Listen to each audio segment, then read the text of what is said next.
Well, my predictions came true. The Pens would barely make the playoffs or miss the playoffs. But I also first off would like to congrats if this is his final game and his final NHL season. Chip Carter on a wonderful career, 2 cups with the Kings, a 40-goal season, multiple 20-goal seasons, and a few 30-goal seasons. And I did say about Kyle Dubas I wasn't a big fan of him. I give him credit for selling at the deadline, which it sucked to lose Getzel, but we could have lost him for nothing. But we only get a first round pick if the Canes go to the finals, or was it the Eastern Conference Finals? I forget what was part of the deal. First off, I like to say about the Pens core. We're starting with Rickard Rakell. He struggled a bit early on this season, but he was able to get some goals and set up plays. Malkin struggled a bit, but once he got decent line mates with Rowley and Michael Bunting, and adding Michael Bunting from the trade deadline, Malkin was able to find chemistry. Hopefully that carries on into next season. But Crosby, Malkin, Letang, what they're doing at their ages, Crosby at 36, Letang at 36, Malkin at 38, putting up 30-goal seasons. Malkin almost scored 30. He was very close. And I know Letang doesn't score 30 goals, but you get what I mean. But what they're doing at that age is just incredible. Crosby is tied for point per games in NHL history. Hopefully he can do it one more time and break the record. The thing that struggled with the Pens this year was goaltending.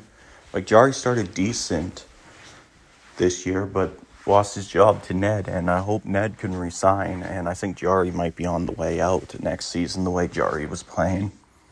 Like, that Jarry contract has a chance to look like a disaster if we're unable to move. Rowley Smith, my thoughts on him, I think he did decent this season for his first year. I don't know if he's going to get moved this offseason. 13 goals and 40 points. Like, he did decent. I was hoping for him to put 20 up. And Erik Karlsson struggled a bit, as I predicted it would, early on in the beginning to middle of the season. But very late, he was starting to put up points, and after a resurgent season last year with San Jose. But I just wish we would have not traded for him. Yes, he's a good player, an elite. Still shows he's got it, but just like what happened with Brent Burns, when you have 2 elite defensemen, it doesn't work. He was paired with Marcus Pettersson. Obviously, the Pens got to re-sign him this year. And P.O. Joseph, because the Pens need D-men that are young, in the middle of their career, in their primes, for to mentor future young defensemen. Obviously, Tang's there until he's 41. But P.O. Joseph and Marcus Pettersson are the Pens' most important people to re-sign this year, and Ned, if they can sign him. The defense was okay. Letang still playing amazing. Karlsson, like I said, struggled very early on, but was able to get some points, set up plays, he took on Letang's role on the power play. Letang adjusted to a second pair defenseman, even though he was now on the second power play. But for the Pens this year, Kyle Dubas, I give him credit for selling at the deadline as much as I wanted Getzel to re-sign. But we could have lost him for nothing. But I just don't know if Kyle Dubas is going to think this team still can contend, because the Pens have no first-round pick. San Jose has it. And if Carolina doesn't go to the finals, they get no first-round pick. So yeah, things aren't looking good. And another thing that the Pens struggled again this year was depth. Not having much bottom six help. Players don't name that helped this year a bit with the bottom six. Drew O'Connor, I want him next year to be in the lineup a lot. Jesse Puljujarvi, I give credit, was signed to originally a tryout contract, and he played pretty decent for the games he played. He was able to score and put up a few points and help on penalty kills. I was hoping Jesse Puljujarvi would put up some 20 goals, and I was also hoping he would get put on Malkin's line. But I think for now, Jesse Puljujarvi in his career, he's just a bottom six player now. As much as Edmonton ruined him, and which we can debate that, I think he played decent for a third slash fourth line role. So Jip Carter played okay. He was really good with the face-ups this year, but he's slow now, and he only put up 11 goals, which is decent for a player who's now third-line centerman, but at the end of his career.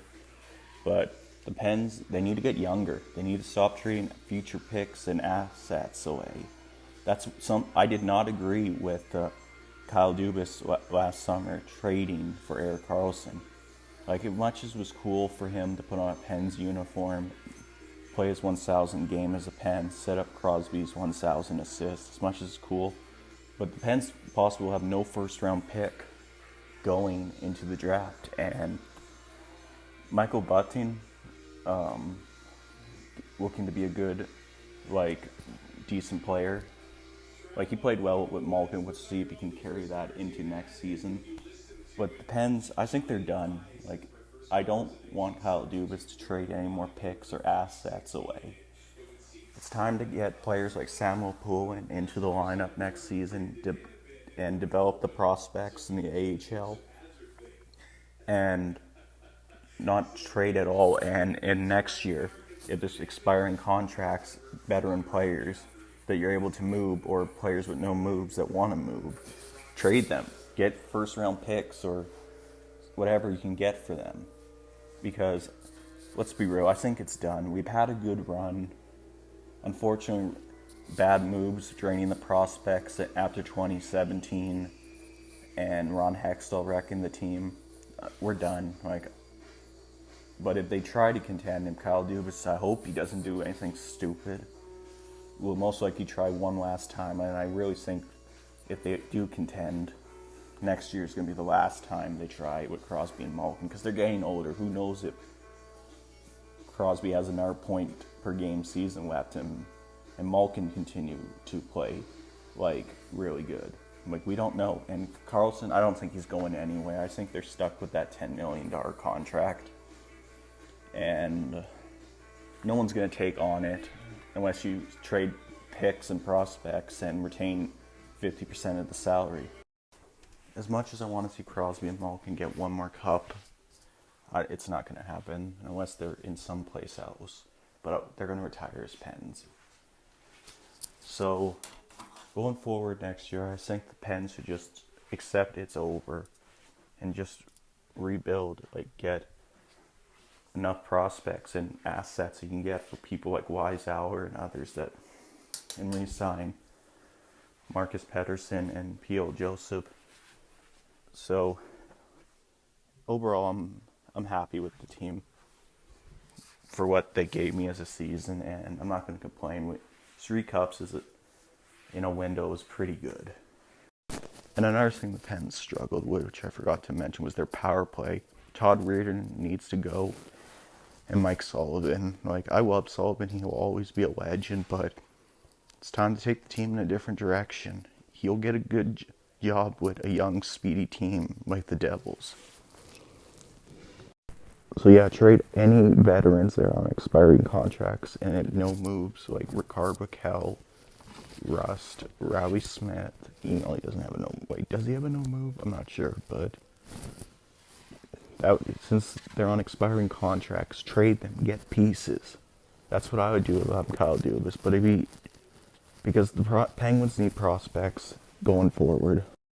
To close this off, thank you, Pittsburgh, for another amazing season you've given me as a fan since 2008. See you next year. And next season, 2024, 2025, I'm going to be doing more hockey videos, Penguins chats. I really did not do many this year, like I used to, so I'm going to do more next year. See you next year,